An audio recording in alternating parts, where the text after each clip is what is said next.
नमस्कार विद्यार्थी मित्रांनो. सो आज आपण 11th फिजिक्सचा जो तुमचा 4th चॅप्टर आहे लॉज ऑफ मोशन त्याचा एक्सरसाइज बघणार आहोत. त्याचे जे सम्स आहेत न्यूमरिकल्स आहेत ते आपण बघणार आहोत. ओके ठीक आहे. सो वेळ न घालवता आपण फर्स्ट न्यूमरिकल बघूयात. क्वेश्चन 3 मध्ये फर्स्ट बघा, तुमची पुस्तक आहे ती तुमच्या समोर ठेवा, वही पेन सुद्धा घ्या. Let's read that numerical. A truck of mass 5 ton is traveling on a horizontal road with 36 km per hour. Stops on traveling 1 kilometer after its engine fails suddenly. What fraction of its weight is the frictional force exerted by the road? If you assume that the story repeats for a car of mass 1 ton, so that is can moving with same speed, stops in a similar distance, same, how much will be the fraction? Okay. So इथं तुम्हाला प्रश्न व्यवस्थित पहिला समजून घ्या. एक truck आहे ज्याचं मास आहे 5 टन. ओके, तो एका सर्टन स्पीडने म्हणजे 36 किलोमीटर पर आवरच्या स्पीडने ट्रॅव्हल करत आहे आणि काहीतरी इंजिनमध्ये बिघाड झाल्यामुळे तो थांबला. किती डिस्टन्सवर जाऊन थांबला तर 1 किलोमीटर डिस्टन्सवर जाऊन तो स्टॉप झाला. तर आता तो इंजिन बंद झाल्यामुळे जाऊन थांबला, याचा अर्थ त्याचं रिटार्डेशन झालं, म्हणजे स्पीड कमी झालं, निगेटिव्ह ॲक्सिलेशन झालं. सो तो थांबण्यामध्ये तो हळूहळू जाऊन थांबणार आहे. ओके, सो इंजिन तर ऑफ आहे. ठीक आहे. सो इंजिन ऑफ असल्यामुळे त्याचं स्पीड कमी कमी होत राहणार आहे. मग हे कुणामुळे होणार आहे? हे फ्रिक्शनल फोर्समुळे. ओके, जो तुमचा रोड असेल तो रोड आहे तो ट्रकच्या टायर्सना एक फ्रिक्शन ऑफर करेल, त्यामुळे तो हळूहळू जाऊन थांबेल तिथं. आणि सिमिलर आपल्याला रेशो काढायचा आहे. कुणाचा ratio? What is the fraction? Fraction म्हणजे रेशो कुणाचा? तर ट्रकच्या वेटचा आणि frictional force exerted by road. So frictional force exerted by road to the weight of truck असा आपल्याला रेशो इथं फाइंड आउट करायचा आहे. आणि सिमिलर केस आपल्याला कारसाठी अप्लाय करायचे आहे ज्याचं मास आहे 1 टन. ठीक आहे. सो आय होप तुम्हाला प्रॉब्लेम समजला असेल. आता आपण हा व्यवस्थित हळूहळू सोडवूयात. ओके, इथं प्रॉब्लेम आहे बघा. गिवन काय काय दिले त्यांनी. सर्वात पहिला मास ऑफ ट्रक. आपण एक कन्सेप्ट समजून घेऊया पहिला. सपोज हा हॉरिझॉन्टल रोड असेल, so that is the truck. हा ट्रक सुरुवातीला काहीतरी let's say initial velocity of truck is 36 kilometre per आवर या स्पीडनं चाललाय आणि तो काही डिस्टन्स जाऊन इथं थांबला, स्टॉप झाला. इथं त्याची व्हेलॉसिटी आहे 0 मीटर पर सेकंड. ओके, थांबला ना तो. सो फायनल व्हेलॉसिटी त्याची आली 0. हे जे डिस्टन्स आहे ते डिस्टन्स आहे 1 किलोमीटर. सो यालाच आपण डिस्प्लेसमेंट असं म्हणतो. ओके, सो डिस्प्लेसमेंट जी आहे ती आहे इथं 1 किलोमीटर. ओके, सो आपल्याला त्याच्या टायर म्हणजे जिथं कॉन्टॅक्ट असेल तिथं जो फ्रिक्शनल रेजिस्टन्स दिला असेल रोडने तो फाइंड आउट करायचा. हे जे रिटार्डेशन झालं, स्पीड कमी झालं, हे कशामुळे झालं तर या फ्रिक्शनल फोर्समुळे झालं. ह्या रोडने फ्रिक्शन अप्लाय केल्यामुळं, फ्रिक्शन रेजिस्टन्स दिल्यामुळं ही गाडी हळूहळू जाऊन तिथं थांबली. कळालं? फ्रिक्शन म्हणजे काय? It is nothing but the you can say resistance to the motion or opposition to the motion. Okay, so आपण इथं गिवन दिलेलं सगळं लिहूयात. पहिला मास दिले. Okay, let's say mass of truck. हे मास ऑफ ट्रक त्याला आपण mt म्हणूयात. सो मास ऑफ ट्रक आपल्याला 1 टन असं दिलेलं आहे. ओके, सो 1 टनचं आपल्याला SI युनिटमध्ये कन्वर्जन केलं पाहिजे. So that is nothing but the let's say mass of truck that is 1 into एका टनमध्ये किती किलो असतात? 1000 kilo. So 1 into 1000 that will be 1000 kg. ठीक आहे. सिमिलरली मास ऑफ ट्रक झालं. त्यानंतर आणखी काय दिले? Initial speed of truck. Initial speed of ट्रकचं इनिशियल स्पीड त्याला आपण सपोज u म्हणूयात. ओके, ut म्हणू. सो हे किती आहे? 36 किलोमीटर पर आवर.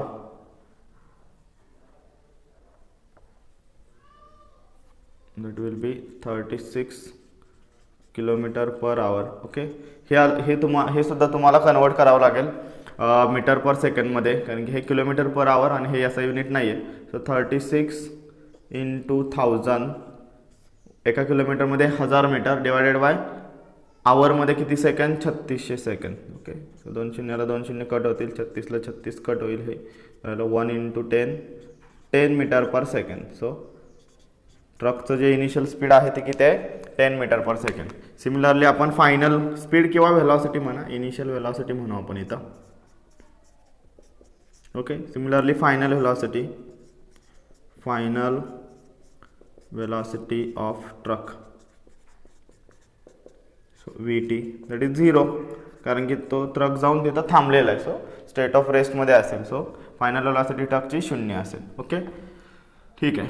सो आपल्याला ते इथे फाइंड आउट काय करायचं आहे, ratio of, what we need to find out here, ratio of frictional force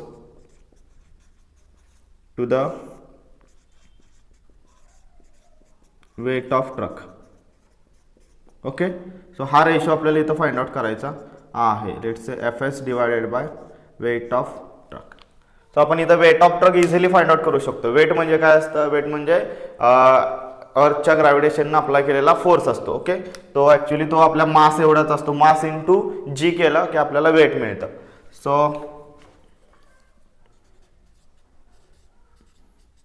weight of truck आपण इझिली मिळवू शकतो. W T is nothing but the mass of truck into acceleration due to gravity G, M T into G. So M T is what here, that is 5 ton, not 1 ton. Here it is, mass of truck is 5 ton. Okay, the mass of car is 1 ton. Got it? So हे 5 ton आहे. Okay, so इथं आपल्याला 5000 मिळणार. हे फक्त correction करून घ्या, 5000 kg. So हे आहे तुमचा 5000 इंटू जी, आपल्याला त्यांनी 10 metre per second square consider करायला सांगितलं. So it will be 50,000 newton आलं वेट ऑफ ट्रक. ओके, ठीक. Now how to find out the frictional resistance.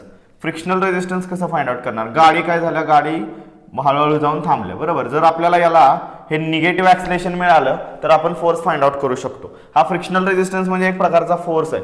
जर आपल्याला हे जे निगेटिव्ह ॲक्सलेशन आहे, रिटार्डेशन मिळालं तर आपल्याकडे फोर्सचा फॉर्म्युला आहे मास इंटू ॲक्सलेशन. म्हणजे हे जे एफ एस आहे that is nothing but the F A.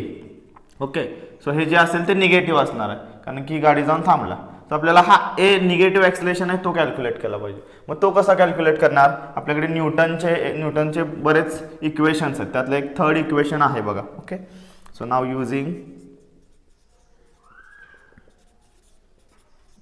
Newton's third equation of motion. न्यूटनचं third equation of motion use करूयात. सो ते काय आहे, V square is equal to U square plus 2as. Okay, आता हे आपण सगळं ट्रकसाठी अप्लाय करतोय.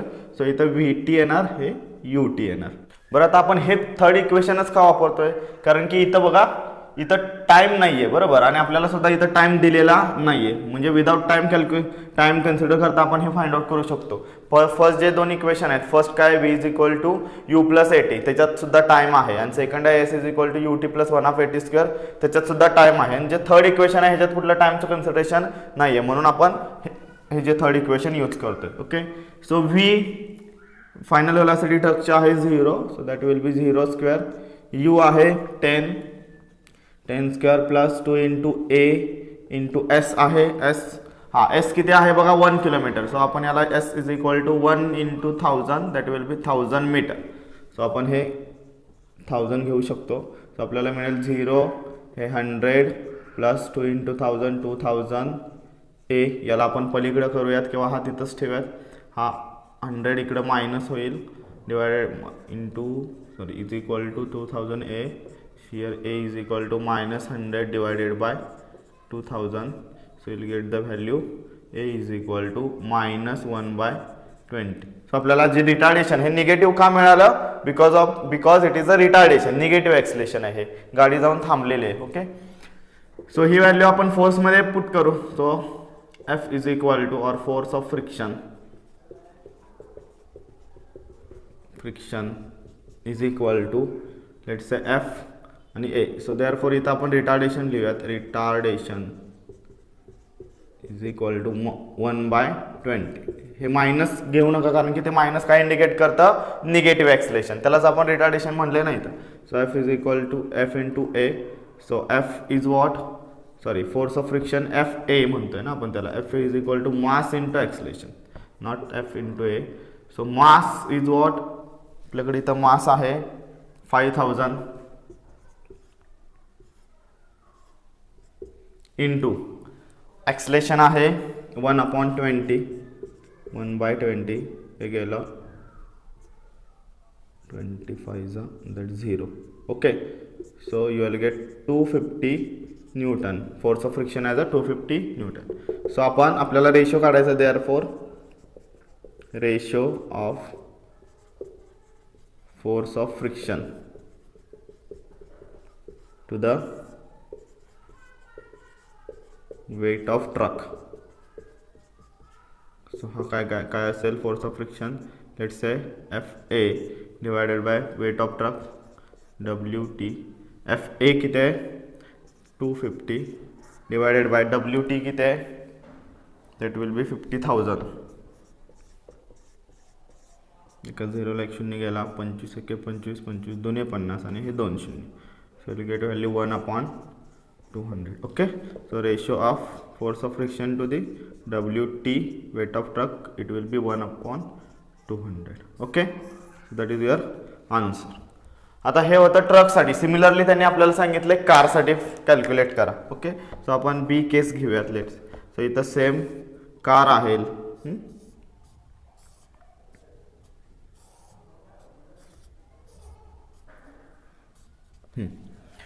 सो कारची सुद्धा इनिशियल व्हेलॉसिटी आहे UC म्हणूयात 36 km/h. त्याला आता आपण फाइंड आउट केले, ती आहे 10 मीटर/सेकंड.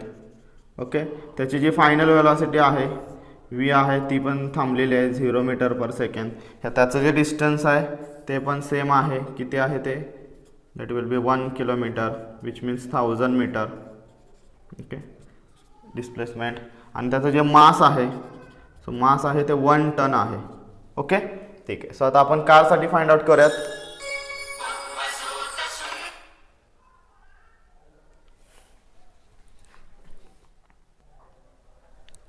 Sorry for disturbance. ठीक आहे, सो आता याचा आपण गिवन लिहूयात. मास किती आलाय, mass of car that is MC let's say, ते आहे 1000 kg. ओके, मी आता डायरेक्ट लिहितो SI मध्येच. 1 टन म्हणजे 1000 kg. त्यानंतर इनिशियल स्पीड आहे, इनिशियल व्हेलॉसिटी ती आहे आपली UC, ती आहे 10 मीटर/सेकंड. आणि जी फायनल आहे, फायनल व्हेलॉसिटी VC ती आहे 0 मीटर/सेकंड. VC म्हणजे कारसाठीची. ठीक आहे, त्यानंतर डिस्प्लेसमेंट आहे 1000. सो सिमिलर यासाठी सुद्धा आपण पहिला काय फाइंड आउट करणार, वेट ऑफ कार आपण WC म्हणूयात. ती काय असेल, mass of car into G. So mass of car आहे 1000 kg इंटू G आहे 10, so it will B 10,000 Newton. Okay, so याचा 50,000 होतं, याचं 10,000 आलं. आता आपल्याला force of friction find out करायचं. त्यासाठी सिमिलर आपण काय वापरणार, using Newton's third equation. Okay, ते कोणतं आहे, P² = U² + 2S. V किती आहे, VC. हां, V किती आहे 0, 0चा square.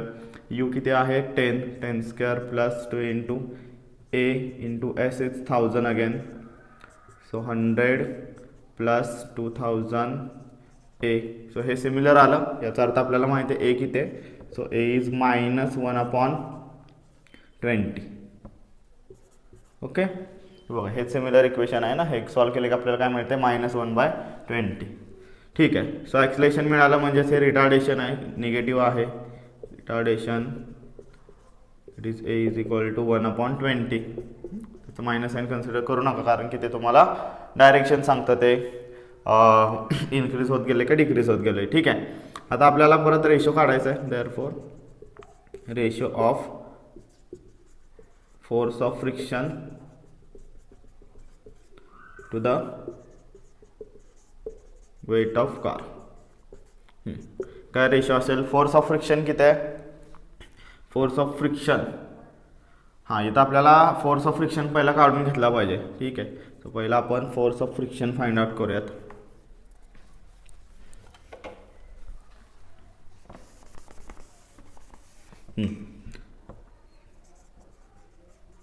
Force of friction, so that is nothing but the FA suppose.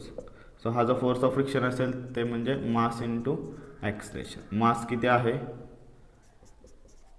मास आहे 1000 kg इंटू ॲक्सलेशन आहे 1/20. So you will get 50 newton. Okay. So therefore ratio कुठला पाहिजे आपल्याला, force of friction to the weight of car, हा ratio पाहिजे. तर तो कसा मिळवणार, फोर्स ऑफ फ्रिक्शनला आपण FA म्हटलंय, वेट ऑफ कारला आपण WC म्हटलंय, WC. So force of friction आहे 50 न्यूटन डिवायडेड बाय WC आहे 10,000. Okay. So you will get value again same value 1/200. Okay. So ratio of force of friction to the weight of car, that is again same 1/200. okay. So for the both cases the ratio of frictional force to the weight of truck किंवा ratio of frictional force to the weight of car it is 1/200. okay. तर हे असा सम आहे. व्यवस्थित हे बघा, understand करा आणि लिहून घ्या, पॉज करून लिहून घ्या. तोपर्यंत आपण next सोडूयात.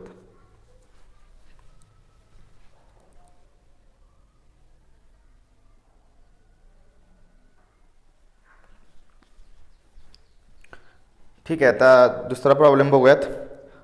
A lighter object A and heavier object B are initially at rest. Both are imparted with the same linear momentum. Which will start with greater kinetic energy? A or B or both will start with the same energy. Okay. तर इथं concept समजून घ्या. दोन object आहेत. Okay. A आणि B अशी दोन object आहेत इथं. Let's say this is object A and this is object B. हा जो आहे तो लाइटर आहे, तो हलका आहे, आणि हा हेवियर आहे. ओके. ठीक आहे. सो एक लाइटर आहे, एक आहे तो हेवियर आहे. तर आपल्याला यापैकी दोन, लाइटर आणि हेवियर यापैकी कोणाची कायनेटिक एनर्जी जास्त असेल हे आपल्याला फाइंड आउट करायचे. तर ऑब्विसली हे लाइटरची कायनेटिक एनर्जी जास्त आहे. जेवढं मास कमी तेवढी कायनेटिक एनर्जी जास्त असणार, कारण की व्हेलॉसिटी जास्त असणार. कळालं. ओके. सो तरी पण आपण हे शोधूयात इथं. ओके. लेट्स से, आणि त्यांनी कंडिशन काय दिल्या, तर त्यांचं जे मोमेंटम आहे, लिनियर मोमेंटम आहे, ते सेम आहे. ओके. तर आपण सपोज याचं मास जे आहे, मास ऑफ बॉडी A, याला आपण M1 म्हणूयात, आणि त्याची वेलॉसिटी ऑफ बॉडी B, त्याला आपण बॉडी A चीज घेऊयात पहिला, त्याला आपण V1 म्हणूयात. Similarly mass of body B त्याला आपण M2 म्हणू, आणि वेलॉसिटी ऑफ बॉडी B त्याला V2 म्हणू. आता त्यांनी काय पहिली कंडिशन सांगितली की म्हणू फ्रॉम गिवन कंडिशन. काय कंडिशन दिली त्यांनी, तर दोघांचं जे काय लिनियर मोमेंटम आहे ते इक्वल आहे. ओके. सो लिनियर मोमेंटम काय असतं, मास इंटू व्हेलॉसिटी. सो आपण इथं म्हणू शकतो momentum of body A is equal to momentum of body B. So momentum of body B काय असणार आहे, त्याचं मास आणि त्याची व्हेलॉसिटी. त्याचं मास आहे M1, त्याची व्हेलॉसिटी आहे V1. Momentum of body B काय असेल, त्याचं मास M2, त्याची व्हेलॉसिटी V2. ओके. तर हे आपल्याला पहिला एक रिलेशन इथं मिळेल. आता आपल्याला त्याच्या कायनेटिक एनर्जी कम्पेअर करायचं आहे. तर नेहमी लक्षात ठेवा, जिथं तुम्हाला कम्पेअर करायचं असेल तर पहिला त्यांच्या जे काय सांगितले असेल पॅरामीटर्स ते फाइंड आउट करा, आणि दोघांच्या पॅरामीटर्सचे रेशो घ्या, म्हणजे तुम्हाला त्यांचं कम्पॅरिझन मिळेल. ओके. सो आपण पहिला काय करू, बॉडी A ची कायनेटिक एनर्जी काढू. सो मी म्हणतो KE, किंवा सुरुवातीला लिहितो kinetic energy of body A. So ही काय असेल, कायनेटिक एनर्जीचा फॉर्म्युला काय, 1/2 mv². So 1/2 mass of body A ची इंटू V1². ओके. तसंच similarly kinetic energy of body B ही काय असेल 1/2 m2v2 स्क्वेअर m2v2 स्क्वेअर. ठीक आहे. तर आता आपल्याला ह्यांचे रेशो घेऊयात. सो टेकिंग रेशो घ्या, टेकिंग रेशो म्हणा इथं. ओके. सो रेशो काय घेणार, K E of A divided by K E of B. Okay. So K E kinetic energy of A काय आहे 1/2 m1v1 square divided bye 1/2 m2v2 square. ठीक आहे. So इकडे तुम्हाला मिळालं m1v1 square divided bye m2v2 square. So आपल्याला एक relation आहे m1v1 is equal to m2v2, पण इथं m1v1 चा स्क्वेअर आहे. सो आपण काय करू, m1 चा पण स्क्वेअर करू. जर मला m1 चा स्क्वेअर करायचा असेल तर मला काय करावं लागेल, m1 ने मल्टिप्लाय करावं लागेल. पण मॅथ्समध्ये जर तुम्ही मल्टिप्लिकेशन केलं तर डिव्हिजन पण तुम्हाला करावी लागेल. सो m1 ने आपण काय करू, मल्टिप्लाय आणि डिवाइड करू. इथं सिमिलरली छेदाला काय करू, m2v2 स्क्वेअरला m2 ने मल्टिप्लाय करू आणि m2 ने डिवाइड करू. ओके. ठीक आहे.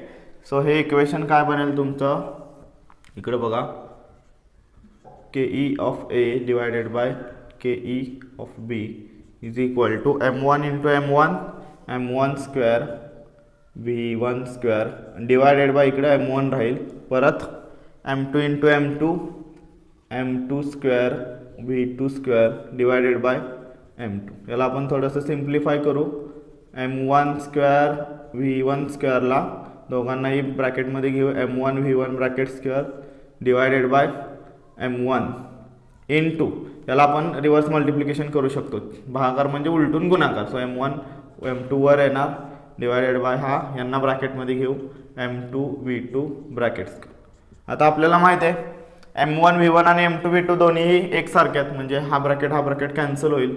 ओके. कारण की m1 v1 तोच m2 v2 आहे, हे कॅन्सल झालं. तुम्हाला मिळाला m2 बाय m1 असा रेशो मिळाला. So K E of A divided by K E of B. Okay.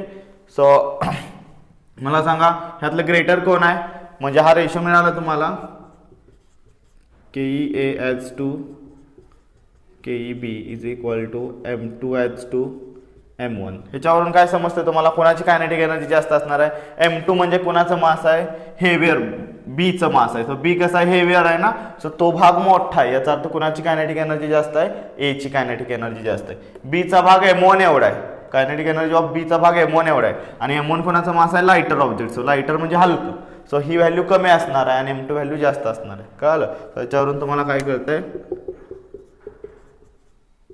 K E of body A has greater kinetic energy. Okay. I hope तुम्हाला हा प्रॉब्लेम समजला असेल. नसेल समजला तर व्यवस्थित पुन्हा एकदा बघा किंवा कमेंट बॉक्समध्ये मला तुमच्या क्वेरीज विचारू शकता. ठीक आहे. तोपर्यंत हा प्रॉब्लेम व्यवस्थित पॉज करून लिहून घ्या.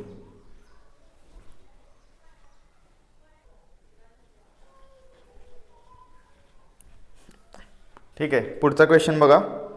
Question 3. As I was standing on a weighing machine inside a lift it recorded 50 kg weight. Suddenly for a few second it recorded 45 kg weight. What must have happen during that time, explain with complete numerical analysis. तर इथं concept समजून घ्या. तुम्ही किंवा मी एका लिफ्टमध्ये उभं राहिलो आहे. सुरुवातीला त्या लिफ्टमध्ये एका वेइंग मशीनवर उभं राहिलोय. ओके. म्हणजे वजन काट्यावर उभं राहिलोय. सुरुवातीला त्या वजन काट्यानं 50 किलो असं वजन तुमचं दाखवलं. आणि जशी लिफ्ट सुरू झाली काही सेकंदात त्या वजन काट्यानं 45 किलो वजन दाखवलं, म्हणजे 5 किलोची घट दाखवली थोडक्यात. बरोबर. ठीक आहे. सो नेमकं इथं काय झालं असेल तर आपल्याला माहिती आहे स्युडो फोर्सेस वगैरे आपण शिकलोय, ते आपण बघूयात. तर ते आपल्याला न्यूमेरिकल ॲनालिसिसना इथं दाखवायचं नेमकं काय झालं असेल, लिफ्टचं स्पीड वगैरे काय असेल इथं. ओके. सो समजून घ्या पहिला कन्सेप्ट. हे बघा, सपोज ही लिफ्ट आहे. ओके. त्याच्यावर एक वजन काटा आहे. त्या वजन काट्यावर सपोज तुम्ही उभं राहिलाय. सुरुवातीला काय झालं, त्यानं इनिशियली तुमचं वजन जे आहे 50 किलो ते दाखवलं. आणि जशी लिफ्ट चालू झाली मग ते कुठल्या मोशनला गेली ते आता आपण ठरवूयात. तसं त्यानं वजन जी नॉर्मल रिॲक्शन दिली, सपोज त्याला एन म्हणू आपण, ही जी नॉर्मल, आता ॲक्च्युली वजन काटा आपल्याला आपल्या वेटचं नॉर्मल रिॲक्शन असते, एवढं लक्षात ठेवा. ओके, आपण जे वेट अप्लाय करतो त्याची ती नॉर्मल रिॲक्शन असते. सो एन हे किती दाखवायला, 45 kg वेट दाखवलं. ओके, ठीक आहे. सो याचा अर्थ 5 किलो काहीतरी कमी आले. आणि तुमचं वजन किती आहे इथं, तुमचं वजन आहे तुमचं mg, त्याला आपण mg म्हणतो बरोबर, किंवा वेट म्हणूयात. वेट हे किती आहे इथं 50 kg. तर हे आता ॲक्च्युली आपल्याला इक्विलिब्रियममध्ये राहायचं असेल तर काय, हे दोन्ही फोर्सेस इक्वल पाहिजेत ना, डाऊनवर्ड आणि अपवर्ड फोर्सेस इक्वल पाहिजेत. याचा अर्थ इथं इक्वल आहे, याला इक्वल करण्यासाठी इथं अजून एक कुठला तरी फोर्स ॲक्ट होतोय बरोबर, तो अपवर्ड डायरेक्शन नाही, आणि तो कितीचा आहे, सपोज 5 kg वेटचा वगैरे फोर्स आहे. तो हा फोर्स कशामुळे, हा जो फोर्स आहे तो कशामुळे ॲक्ट झाला, तर ह्या लिफ्टच्या डाऊनवर्ड मोशनमुळे. कळालं. तो जेव्हा लिफ्ट खाली जात असते तेव्हा आपल्याला हलकं झाल्यासारखं वाटतं बघा. ओके, का तर एक स्टुडिओ फोर्स आपल्यावर जो अपवर्ड डायरेक्शनने ॲक्ट होतो, ओके, तो आपलं जे वेट आहे ॲक्च्युअल वेट तो कमी करतो. ठीक आहे. सो लेट्स से हा जो फोर्स आहे याला आपण Fa म्हणूयात, ते लिफ्टच्या डाऊनवर्ड ॲक्सलेशनमुळे झालेलं आहे. सो ए असेल ते ॲक्सलेशन इथं असेल ते डाऊनवर्ड असेल. ओके, सो ही केस कशामुळे झाली, because of, so here this happens due to downward acceleration of the lift. हे कशामुळे घडून आलं, लिफ्टच्या डाऊनवर्ड ॲक्सलेशनमुळे घडून आलं. आणि डाऊनवर्ड ॲक्सलेशनमुळे आपल्यावर एक स्युडो फोर्स ॲक्ट झाला. ओके, आता हा जो स्युडो फोर्स आहे सो तो कोणता आहे, Fa एवढा फोर्स. ठीक आहे, तर हा Fa जो आहे तो किती असेल, तर mg मायनस n बरोबर, किंवा हे दोन फोर्सेस असतील ते इक्वल टू mg असेल असं मानू. सो इक्विलिब्रियम स्टेटमध्ये आपण काय म्हणू शकतो, हा n फोर्स आणि हा Fa फोर्स हे दोन्ही इक्वल असतील. सो इक्विलिब्रियम स्टेट मानू फॉर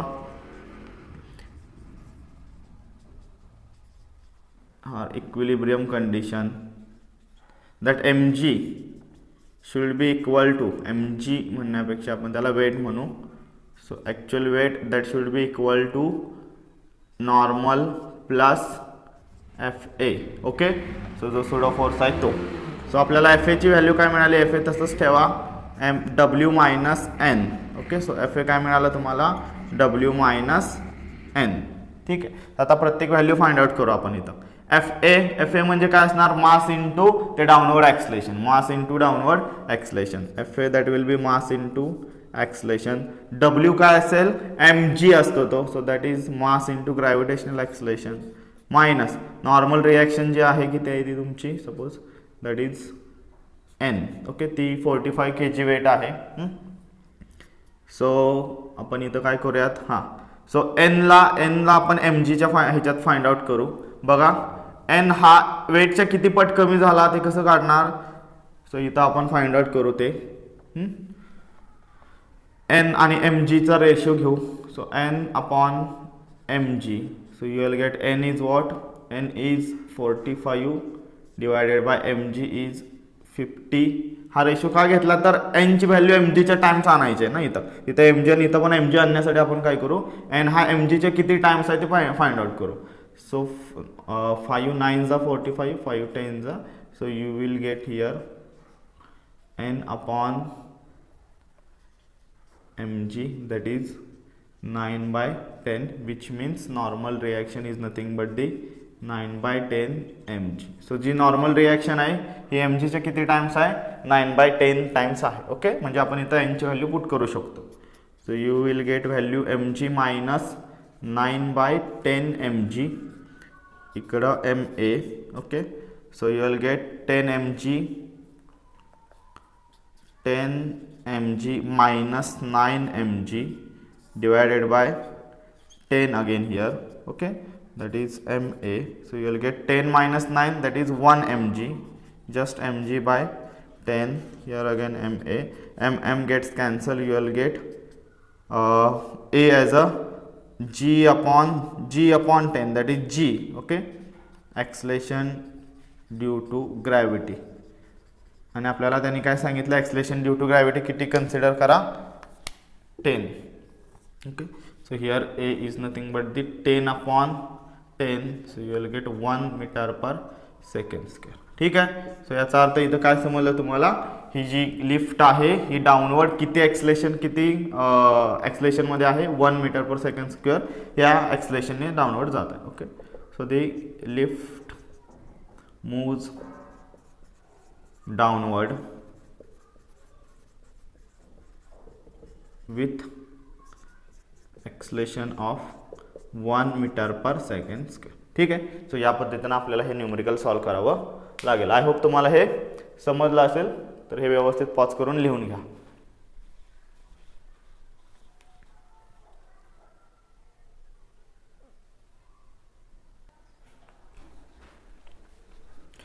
ठीक आहे. हा पुढचा 4th प्रॉब्लेम बघूयात. थोडासा लेंदी प्रॉब्लेम आहे पण सोपा प्रॉब्लेम आहे. बघा, a figure shows a block of 35 kg, हा एक ब्लॉक आहे 35 kg मासचा, resting on a table. The table is so rough that it offers a self adjusting resistive force of 10%. तर हा जो टेबल आहे तो याच्यावर काय करतोय, एक रेजिस्टिंग फोर्स म्हणजेच फ्रिक्शनल फोर्स अप्लाय करतोय. तो किती आहे, 10% आहे. Okay, 10% of a weight of the block for is sliding motion along the table. Then a 20 kg weight load is attached to the block and it is passed over a pulley to hang freely on the left side. Left साइडला एक 20 किलोचं वजन त्याला apply केलंय. On the right side there is a 2 kg weight pan attached to the block and hung freely. आणि right साइडला 2 kg weight pan तिथं weight apply केलेलं आहे. Weight of 1 kg weight can be added to the pan. Minimum how many and maximum such weights can be added into the pan. तर तुम्हाला ह्या pan मध्ये इथं काय करतोय आपण, एका किलोच्या ऑलरेडी 2 किलोचा पॅनचं वेट आहे आणि एका किलोचे तुम्हाला किती वेट अप्लाय करावे लागतील, किती वेट त्याच्यात ऍड करावे लागतील हे फाइंड आउट करायचे. Okay, so that the block does not slide along the table, की तो जो ब्लॉक आहे तो इकडं किंवा इकडं दोन्हीकडेही जाऊ शकणार नाही. ठीक आहे. तर प्रॉब्लेम सोपा आहे, फक्त व्यवस्थित अंडरस्टँड करूयात आपण. ठीक आहे. फ्री बॉडी डायग्राम काढूयात. बघा इथं सुरुवातीला या बाजूला सपोज पहिली केस घेऊ. Let block is sliding on left side. Okay, तर लेफ्ट साइडला सरकतोय तो ब्लॉक. तर लेफ्ट साइडला जर सरकत असेल तर आपल्याला त्याची जी फ्री बॉडी डायग्राम आहे ती बघूयात. पहिला इथली बघू. इथं काय असेल फ्री बॉडी डायग्राम बघा. हे जे वेट आहे, ओके, ह्याचं मास किती आहे, ह्याचं मास आहे 20 kg. मग त्याचा जो फोर्स असेल mg किती असेल, mg हा असेल 20 × 10 that will B 200 Newton. Okay, त्यानंतर हा ब्लॉक, हा जे हे वेट आहे हे कशाला अटॅच आहे, तर या स्ट्रिंगला, या वुडन ब्लॉकला अटॅच आहे. बरोबर. तर त्याच्यामुळे एक टेन्शन क्रिएट होईल, त्याला आपण T1 म्हणू. आता ब्लॉक कुठं सरकतोय, लेफ्ट साइडला मूव्ह होतं म्हणजे त्याची डाऊनवर्ड मोशन असणार आहे. बरोबर. सो नेट फोर्स हा डाऊनवर्ड लागला कारण की ब्लॉक हा खाली सरकायला लागला. सो हा जो फोर्स असेल, हा जो फोर्स आहे, सपोज याला आपण म्हणूयात F1 म्हणू. ओके, हा जो फोर्स आहे तो जो F1 आहे, ओके, तर तो डाऊनवर्डला चाललेला आहे. ठीक आहे. सो इथे एक तुम्हाला ही फ्री बॉडी डायग्राम समजली असेल. मास आहे 20 kgचं, त्याचं जे वेट आहे ते असेल 200 न्यूटन. त्यानंतर हा जो T1 आहे तो tension due to the string which is attach to the block, त्याचं जे टेन्शन आहे, आणि ब्लॉक खाली जातो याचा अर्थ तिथे एक नेट डाऊनवर्ड फोर्स असेल, तो डाऊनवर्ड डिरेक्शनला असेल, हा जो F1 आहे. ओके, सिमिलरली इथं काय होईल बघा. इथं आपण इथे एक फ्री बॉडी डायग्राम काढू. हा जो ब्लॉक आहे त्याला इकडे एक स्ट्रिंग आहे. ओके, ही जी स्ट्रिंग, हा जो फोर्स आहे तोच आपला T1 टेन्शन एवढा फोर्स आहे. त्यानंतर त्याला इकडे एक अटॅच स्ट्रिंग आहे इकडची, त्याला आपण T2 म्हणूयात, आणि त्याचं जे स्वतःचं वेट आहे, ओके, हे किती आहे, सपोज त्याचं weight W is equal to 35 kg त्याचं मास आहे. मग kg वेट त्याला सपोज 10 ने मल्टिप्लाय केलं म्हणजे G ने मल्टिप्लाय केलं, जी आपल्याला 10 घ्यायचं आहे सगळ्या न्यूमेरिकलसाठी. सो त्यानं मल्टिप्लाय केलं की आपल्याला इथं मिळेल हे 350 न्यूटन. ओके, एवढं आपल्याला त्याचं वेट मिळेल. आणि इथं एक फ्रिक्शनल रेजिस्टन्स सुद्धा आहे. बरोबर. इथं काय एक फ्रिक्शनल रेजिस्टन्स आहे. याला इकडं, हा जर इकडं चालला असेल तर फ्रिक्शनल रेजिस्टन्स या बाजूने अप्लाय होईल. हा फ्रिक्शनल रेजिस्टन्स किती आहे, वेटच्या 10%. म्हणजे ह्या 350च्या 10%. 350च्या 10% कसं काढणार आपण? सपोज इथं काढू आपण frictional resistance, that is FS, हा 10% of weight of block, WB म्हणूया त्याला आपण, weight of block. Okay, so 10% into 350, so it will be 35 newton. हा जो हाफ FS आहे तो किती आहे? 35 न्यूटन एवढा आहे. ओके, सो ही फ्री बॉडी डायग्राम आहे. याला आपण थोडंसं सॉल्व्ह करूयात. आता मला सांगा, हा जो F1 फोर्स असेल तो किती असेल? हा जो F1 फोर्स असेल, F फोर्स असेल, तो केवढा असेल? तर ह्याच्या यांच्या इक्वल, म्हणजे हा जो F1 फोर्स आहे तो नेट डाऊनवर्ड फोर्स आहे, तो किती असेल? ह्या दोघांच्या रिझॉल्युशन एवढा असेल. ओके, सो याला आपण रिझॉल्व्ह करायचं. त्यातला मोठा कोण असणार आहे? mg मोठा असणार आहे. सो mg, और you can say mg minus T1. हे असं का लिहिलं बघा? त्याचा नेट डाऊनवर्ड फोर्स आहे, नेट फोर्स आहे तो डाऊनवर्ड आहे. डाऊनवर्ड म्हणजे तो ब्लॉक आहे तो आपण असं म्हणलं की तो लेफ्ट साईडला मूव्ह होतोय, स्लाइड होतोय. सो स्लाइड होतोय याचा अर्थ ऑब्जेक्ट खाली जाणार आहे, म्हणजे हा फोर्स जो फोर्स नेट लागणार आहे तो डाऊनवर्डला जास्त लागणार आहे. कळालं? हे मास जास्त असल्यामुळे. ठीक आहे, सो इथं आपल्याला Fचं रिलेशन मिळेल. याला आपण असं पण म्हणू शकतो, MA म्हणू शकतो. ओके, हा जो F1 आहे त्यालाच आपण MA1 असं म्हणू शकतो. ओके, ठीक आहे, किंवा MA म्हणा.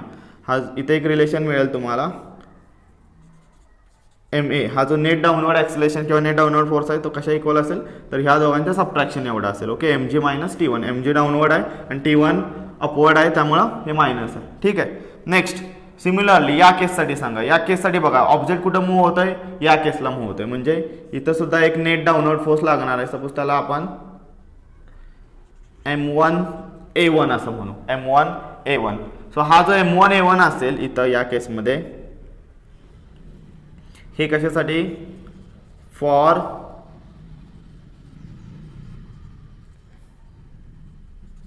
Weight of 20 kg weight. Okay, आणि हे कशासाठी? फॉर ब्लॉकसाठी एक आपण इक्वेशन तयार करू. M1A1 okay, net downward force असेल तो किती असेल? तर याच्यात T1 minus T2 minus FS. Okay, हा जो नेट डाऊनवर्ड या बाजूला ऑब्जेक्ट मूव्ह होत आहे ना, सो तो फोर्स असेल ह्या तिघांच्या, 1, 2 आणि हे 3. ओके, याचं काय कन्सिडरेशन घेऊ नका.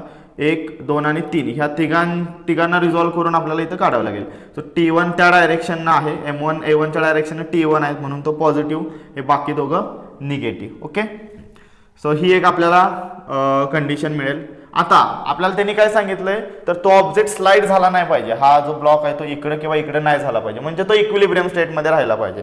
म्हणजेच काय, इक्विलिब्रियम स्टेटमध्ये राहायचं असेल तर हे जे डाऊनवर्ड फोर्स आहे तो 0 झाला पाहिजे. कळलं? किंवा हा जो स्लाइडिंग हे ॲक्सिलेशन आहे ते 0 झालं पाहिजे.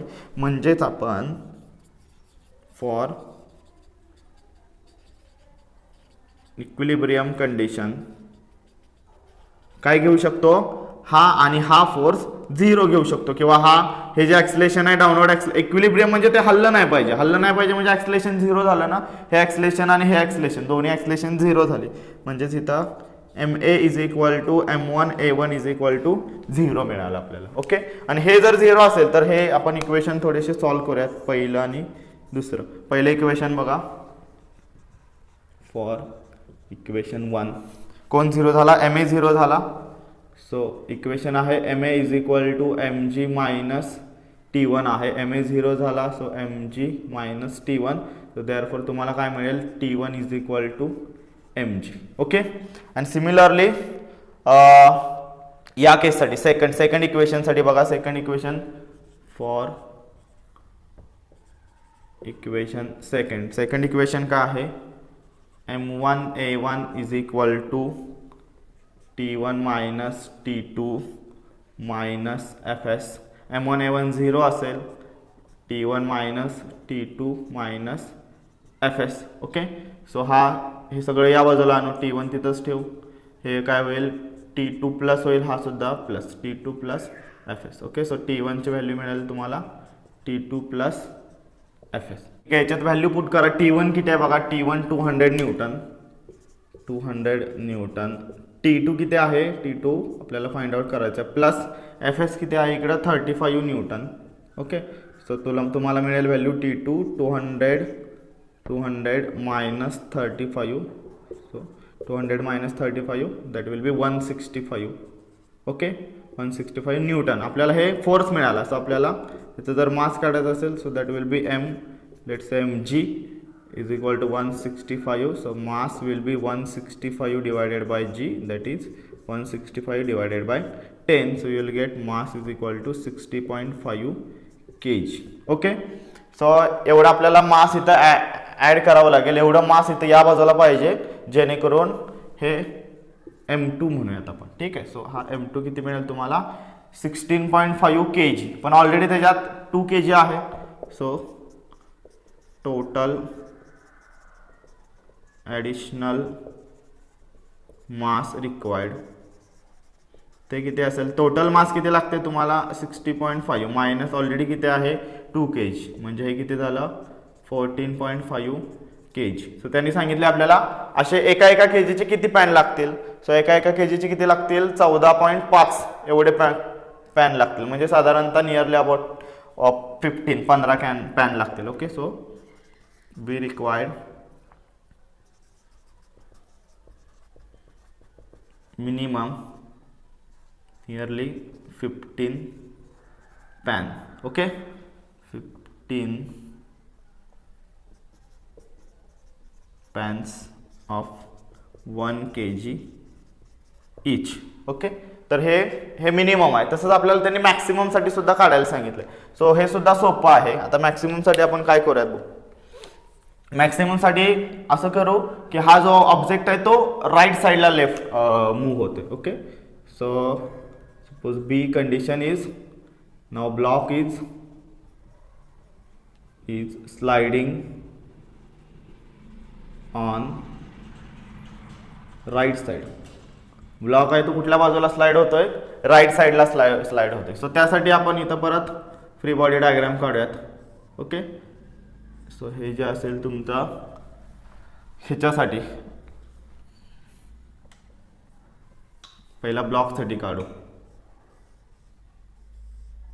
सो ब्लॉक कुठल्या बाजूला मूव्ह होतोय, या बाजूला. सो जो आपला फोर्स असेल तो त्या बाजूला लागेल. सो त्याला आपण M2A2 म्हणूयात. ठीक आहे, आणि त्याला फ्रिक्शनल रेजिस्टन्स या बाजून असणार आहे. ठीक आहे, सो हा आहे Fs आहे 35 न्यूटन. त्यानंतर याला एक स्ट्रिंग अटॅच केलेली आहे, ती आहे T1. त्याचं टेन्शन आहे T1, आणि इकडची जी स्ट्रिंग अटॅच केलेली आहे त्याचं टेन्शन आहे T2. ओके, त्यानंतर इकडं एक वेट आहे, समजलं, आणि हा जो आहे हा डाऊनवर्डला मूव्ह होईल. ओके, सो त्याच्यासाठी फ्री बॉडी डायग्राम काय येईल इथं, आपल्याला नेमकं किती वेट ॲड करायला लागेल. सपोज याचं जे वजन असेल हे डाऊनवर्डला होतं, त्याला आपण mg म्हणूयात. आणि हे ब्लॉक्स आहे ना, त्याला आपण M1 म्हणू, M1A1च म्हणू. ठीक आहे, M1A म्हणू. आणि हा स्लाइड कुठं होतोय, राईट साईडला होतोय. सो इथे एक फोर्स जो असेल तो तुमचा M2A2 असेल. ओके, आणि याला एक स्ट्रिंग अटॅच आहे, त्याचं जे टेन्शन असेल ते असेल तुमचं T2, हे टेन्शन. ठीक आहे, सो ही अशी फ्री बॉडी डायग्राम आहे. ह्याच्यासाठी आपण दोन इक्वेशन तयार करूयात. पहिला ब्लॉकसाठी इक्वेशन तयार करू. लेट्स से फॉर ब्लॉकसाठी काय इक्वेशन, मोशन कुठले आहे बघा, त्या बाजूला राईट साईडला जाणार आहे ना. सो हा M1A हा किती असेल, हा असेल त्या बाजूचा मोठा, त्या बाजूला मूव्ह होते म्हणजे हा जास्त असेल. T2 minus T1 minus Fs असेल फ्रिक्शनल फोर्स. ओके, सो हे एक इक्वेशन मिळालं ब्लॉकसाठी. त्यानंतर त्या इकडच्या ह्या पॅन वेटसाठी किती मिळेल, फॉर आपण पॅनसाठी काढू. ओके, सो पॅनसाठी काय असेल, त्याची पण डाऊनवर्ड मोशन आहे. So M2A2 is equal to मोठा कोण असेल, हा mg मायनस T2. आता त्यांनी परत सेम सांगितलं की हा आपल्याला स्लाइड होऊन द्यायचा नाहीये, इक्विलिब्रियम मध्ये राहायला पाहिजे. तो ब्लॉक आहे तो तिथंच राहायला पाहिजे. सो फॉर इक्विलिब्रियम, सो इक्विलिब्रियमसाठी हे दोन इक्विलिब्रियम मध्ये काय होईल, हा तिथंच राहील. म्हणजे हे ॲक्सिलेशन 0 झालं, हे पण ॲक्सिलेशन 0 झालं, म्हणजे हे दोन्ही फोर्सेस 0 झाले. So M1A is equal to M2A2 that is equal to 0. both are equal to 0. So हे व्हॅल्यू आपण पुट करू ह्याच्यात. ह्याला आपण तिसरं म्हणू, ह्याला चौथं इक्वेशन म्हणू. सो फॉर इक्वेशन 3 इक्वेशन काय बनेल तुमचं M1A is equal to T2 minus T1 minus Fs. हे झालं 0. So will get T2 minus T1 minus Fs. So T2 is equal to T1 plus Fs असं मिळेल तुम्हाला इक्वेशन. ओके, तर तुम्हाला इथं माहिती आहे T1ची व्हॅल्यू माहिती आहे. T1 किती आहे 200 Newton. So 200 plus frictional force आहे 35. So you will gate 235 Newton. आता हे T2ची किंमत मिळाली. सिमिलरली आपण इक्वेशन 4 साठी फॉर इक्वेशन 4 साठी काय बनेल M2A2 0 आहे. सो डायरेक्ट व्हॅल्यू टाकतो मी. M2A2 0 is equal to mg minus T2. So T2 तसंच ठेवा इज इक्वल टू mg होईल. ओके, किंवा T2 या बाजूला आणलं is equal to mg. So T2 is equal to mg म्हणजे mg म्हणजे हे वेट आहे ना. सो किती मिळालं ते T2 एवढं मिळालं. म्हणजेच mg किती असेल तुमचा 235 न्यूटन. बघा T2 is equal to mg आहे आणि T2 किती आहे 235 म्हणजे mg पण 235. ओके, सो किती तुम्हाला फोर्स लागेल 235 न्यूटन एवढा. सो आपल्याला मास काढायचा असेल mg is equal to 235 is equal to ह्याला आपण m तसंच ठेवूयात 235 डिवायडेड बाय g 10 आहे. So that's why you will get value 20. ठीक आहे, इथं व्हॅल्यू पुट करतो 235 divided by 10. So mass is equal to 23.5 kg. Okay, so त्यात ऑलरेडी किती वेट आहे 2 kg वेट तिथं पॅन आहे. So therefore total additional किती रिक्वायर्ड ॲडिशनल मास मी आता डायरेक्ट लिहितो इथं. ॲडिशनल मास किती लागेल तुम्हाला 23.5 minus 2 that is 21.5 which is nearly equal to 21 kg. Okay, 21 kg म्हणजे तुम्हाला एका kgचे किती पॅन लागतील मॅक्सिमम 21. ठीक, सो इथंच मी लिहितो ह्याचा आन्सर इथं लिहितो ॲड करतो. So we required maximum 21 pans of 1 kg each. थोडंसं मोठं न्यूमरिकल आहे पण सोपं आहे. व्यवस्थित अंडरस्टँड करून सोडवलं तर तुम्हाला ते इझिली जमेल. ओके, सो हे पॉज करून व्यवस्थित लिहून घ्या. ठीक आहे, त्यानंतर आपण 5th क्वेश्चन सॉल्व करू.